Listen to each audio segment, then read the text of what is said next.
Welcome back to Adventures with the Retired Guy. Today, we're going to take a look at the 2026 Port Huron St. Clair River Float Down.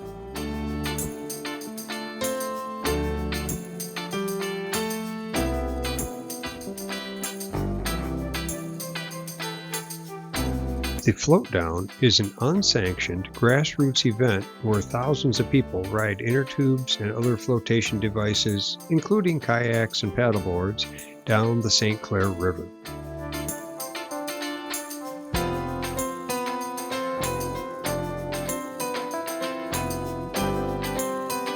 This year is the 48th year for the event. It's taken place on the third Sunday in August every year since 2009, and informally it goes back decades before that.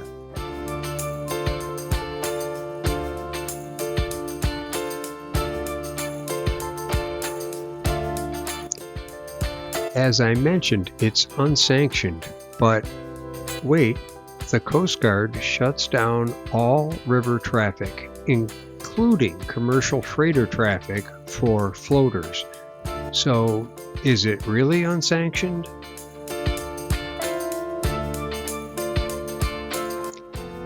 There are law enforcement and dive rescue boats of every size and shape on the river today trying to keep the floaters safe. Potentially, there could be thousands of them.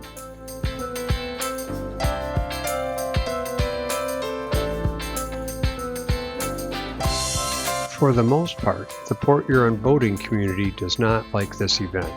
There's only about 16 boating weekends in town, and some of those are blocked out by bad weather or north winds. So when this weekend's a nice one and they can't leave the Black River because the river's shut down, that doesn't sit very well.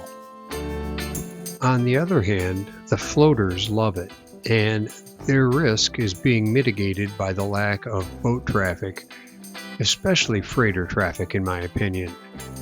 When these floats get blown westward across the river, there'd be no stopping them in the event of a freighter.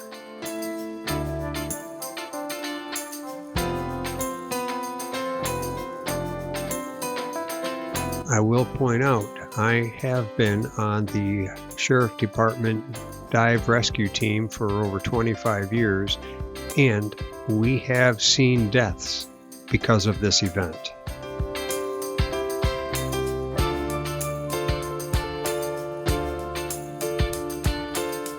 I think the biggest key to being safe is to be in some kind of a controllable flotation device, be it a kayak, a paddleboard, or maybe even a inflatable dinghy that you can paddle relatively easily.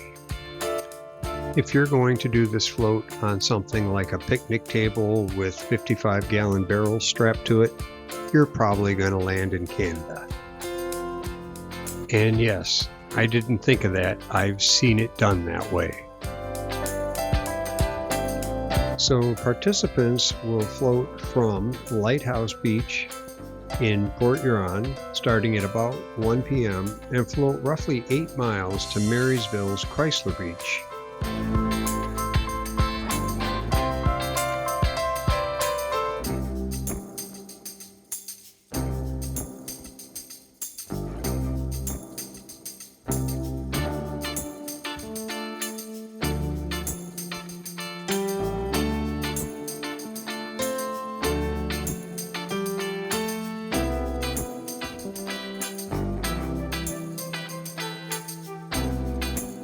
A lot of participants have told me how cool it feels to be on an inflatable raft and float under the Blue Water Bridge right down the center of the river.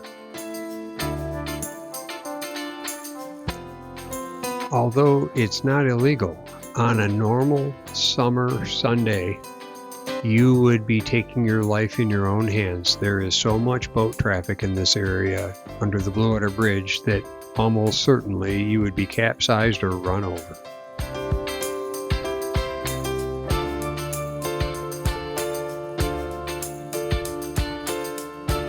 So the river is closed to all boat traffic between noon and 6 p.m.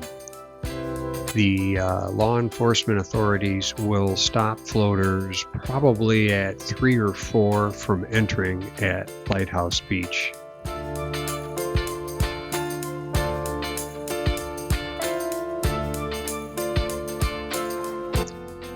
The weather today was cloudy with a little bit of rain, so the number of rafters has apparently been pretty limited this year. Some years, though, we see many thousand, and they will bunch up and float down almost like islands on the river.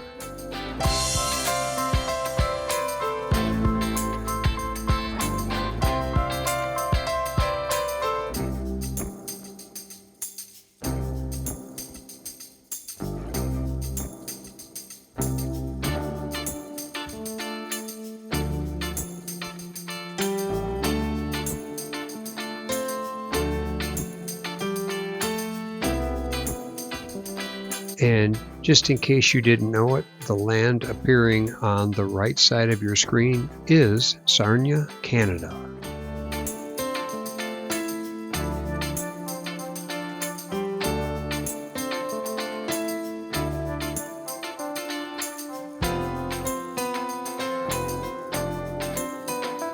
The Canadians do put law enforcement on the river, and usually there is a handful of floaters that start on the Canadian side and go downstream.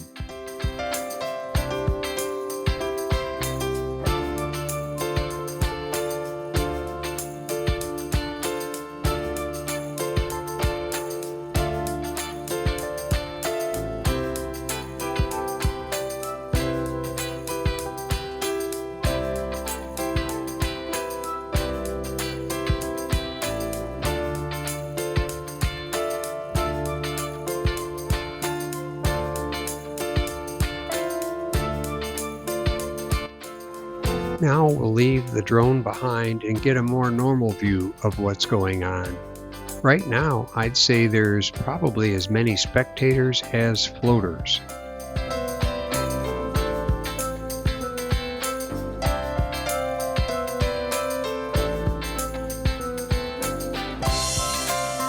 The Flag Plaza, the Mermaid Statue, and the Propeller Blade are all very nice monuments donated to the city park area, and they're all just north of the Blue Water Bridge.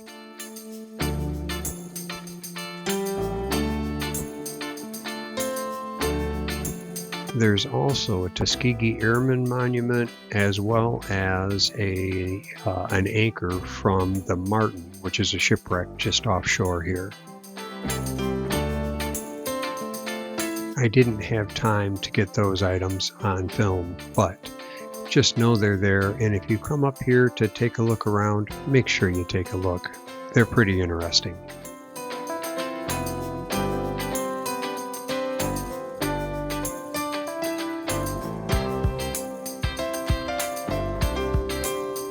There's always at least one helicopter watching over the crowd.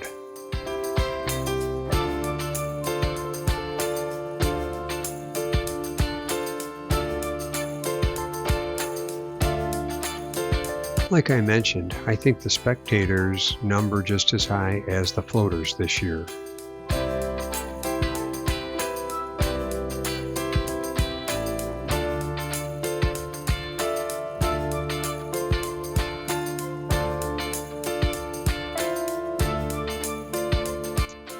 Here, we're heading through Pine Grove Park and seeing a whole bunch more spectators watching the floaters.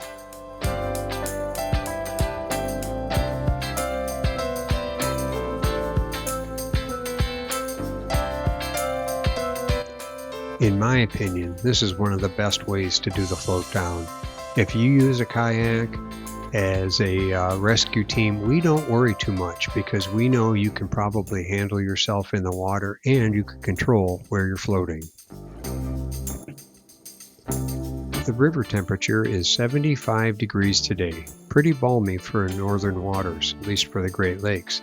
We always see a few people that think they're going to do the float down in the water as a swimmer, maybe with a life jacket or maybe with a floaty, but they don't typically make it. 8 miles is a long ways and it takes a long time to get there, and even at 75 degrees, hypothermia will set in before you get to Marysville. This has never been an officially permitted event. No private or municipal entity has ever requested a marine event permit for it. Both the U.S. and Canadian Coast Guards issue a joint warning annually because of the real hazards: the fast-moving current, unpredictable weather, cold water, and the huge crowds. In 2014, a 19-year-old experienced swimmer drowned, triggering a search and rescue effort that ran over 36 hours. In 2016, high winds from the west and heavy rain forced almost 1,500 participants to need assistance after washing up on the Canadian shoreline.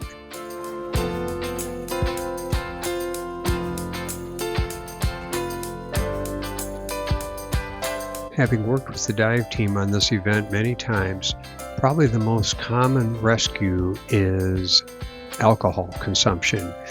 We have pulled people out of the water that were so drunk they couldn't talk, couldn't walk, and really couldn't swim. They were lucky to survive their experience.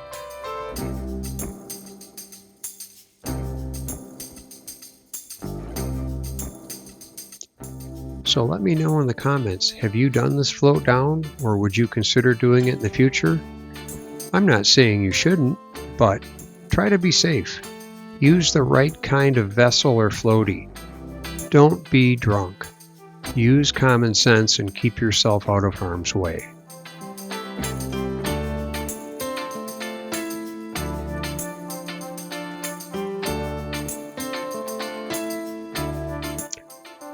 So thanks for watching, and if you found this video entertaining or informative, please give it a thumbs up and subscribe to the channel. It's free and it really helps me out with YouTube. And if you're thinking about doing this event but haven't, you better do it soon, because you'll be at least 1 year older the next time you get an opportunity.